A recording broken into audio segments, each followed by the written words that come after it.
મામલે ફરી આરએમસીની કામગીરી શંકાના ઘેરામાં આવી। નાકરાવાડી ડમ્પિંગ સાઇટમાં કચરાના નિકાલને લઈને સવાલો ઉઠ્યા। એક આરટીઆઈમાં સામે આવ્યા ચોંકાવનારા ખુલાસા। ફેબ્રુઆરી 2024માં 10 લાખ મેટ્રિક ટન કચરો હોવાની આરએમસીની કબૂલાત છે। સપ્ટેમ્બર 2024 સુધીમાં કચરાનો નિકાલ લઈ જવાનો દાવો કરવામાં આવ્યો હતો। હજુ પણ ડમ્પિંગ સાઇટ પર અંદાજિત 8 લાખ મેટ્રિક ટન કચરો છે। આરએમસીએ 50 કરોડ ખર્ચ્યા બાદ પણ કચરાનો નિકાલ નહીં। આરએમસીએ નેશનલ ગ્રીન ટ્રિબ્યુનલને પણ ભરમાવી હોવાનો દાવો થયો છે। આરએમસીએ વર્ષ 2019માં 16.5 લાખ મેટ્રિક ટન કચરાના નિકાલ માટે કોન્ટ્રાક્ટ આપ્યો હતો।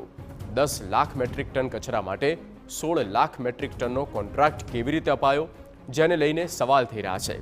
તો કચરાના ખડકલાને લીધે લોકો પીવાના દૂષિત પાણી તેમજ આરોગ્યની સમસ્યાનો સામનો કરી રહ્યા છે।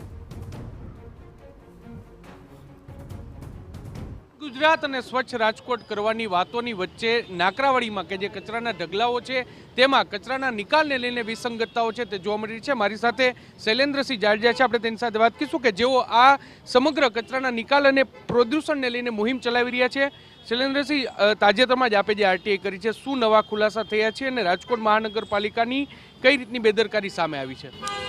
મારા દ્વારા નેશનલ ગ્રીન ટ્રિબ્યુનલમાં જે નાકરાવાડી ડમ્પિંગ સાઇટ છે એની આજુબાજુ જે પર્યાવરણના ઇસ્યુ છે એના ઉપર છેલ્લા ઘણા વખતોથી કામ કરવામાં આવે છે અને નેશનલ ગ્રીન ટ્રિબ્યુનલમાં અરજી પણ દાખલ કરવામાં આવેલ છે, જેના અનુસંધાને કોર્પોરેશનના પદાધિકારીએ ટ્રિબ્યુનલમાં એફિડેવિટ ફાઇલ કરેલું અને એમના એફિડેવિટ પ્રમાણે 10 લાખ ટન કચરો સ્થાનિકે છે એવું એમને જાહેર કરેલું।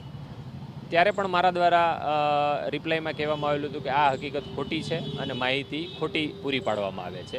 એટલે તાજેતરમાં મારા દ્વારા આરટીઆઈ કરીને માહિતી મેળવવામાં આવી તો એમાં જે કોન્ટ્રાક્ટ આપવામાં આવેલ છે લીગસી વેસ્ટનો એ 16.5 લાખ ટન કચરાનો આપવામાં આવેલ છે। એટલે મૂળ મુદ્દો એ થાય છે કે જો તમે 10 લાખ ટન જે નેશનલ ગ્રીન ટ્રિબ્યુનલમાં કહો છો તો 10 લાખથી વધારે કોન્ટ્રાક્ટ આપવાનો કોઈ સવાલ નથી થતો, તો પછી 16.5 લાખ ટન કચરાનો કોન્ટ્રાક્ટ કેવી રીતે આપવામાં આવેલો? અને બીજું કે તમે આશરે 50 કરોડ રૂપિયાની પાછળ ખર્ચાણા છે, તો 50 કરોડ ખર્ચાયા પછી પણ સ્થાનિકે જે પર્યાવરણના અને જે પ્રદૂષણના સવાલો જે છે એ ઘટવા જોઈએ, એની બદલે સવાલો તો વધે છે, કારણ કે ત્યાં કોઈ પ્રોસેસિંગ થતું નથી અને સ્ટીલ કચરો તો યથાવત સ્થિતિમાં જ છે। એટલે આ એક સમગ્ર આંકડાની માયાજાળ છે, હકીકતો છુપાવવામાં આવી રહી છે। નાગરિકોને આ બાબતે કોઈ ખ્યાલ નથી, કારણ કે શું છે કે ઘર પાસેનો કચરો સાફ થઈ જાય પણ હકીકતમાં ઘરનો કચરો ક્યાં જઈ રહ્યો છે અને ત્યાં ખરેખર આવી પ્રક્રિયા થઈ રહી છે એ બાબતે રાજકોટ મહાનગરપાલિકાના જવાબદાર પદાધિકારીઓ કોઈએ ધ્યાન આપ્યું નથી। ખાસ કરીને જે હાલમાં જે નાકરાવાડી ડમ્પિંગ સાઇટ છે ત્યાં કેટલો કચરો પડ્યો હશે ને તેને કારણે શું મુશ્કેલી આસપાસના રહેવાસીઓને પડી રહી છે? મારા અંદાજ પ્રમાણે હજી પણ સ્થાનિકે 8 લાખ કચરો હજી પણ છે જે અનપ્રોસેસ કચરો છે। હવે સવાલ એ આવે છે કે જ્યારે ચોમાસું હોય ત્યારે એ કચરામાંથી પાણી જે છે એ આસપાસના બધા જે જળાશયો, નદી, કૂવા છે એને પ્રદૂષિત કરે છે।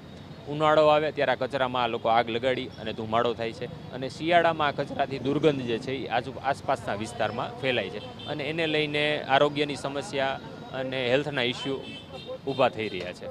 જે પ્રોસેસ માટે કોન્ટ્રાક્ટ આપ્યાની પણ વાતો છે તે સામે આવતી હતી અને આખો કચરો છે તેનો સંપૂર્ણ નિકાલ થઈ જશે તેવું પણ રાજકોટ મહાનગરપાલિકા દાવો કરી રહી હતી।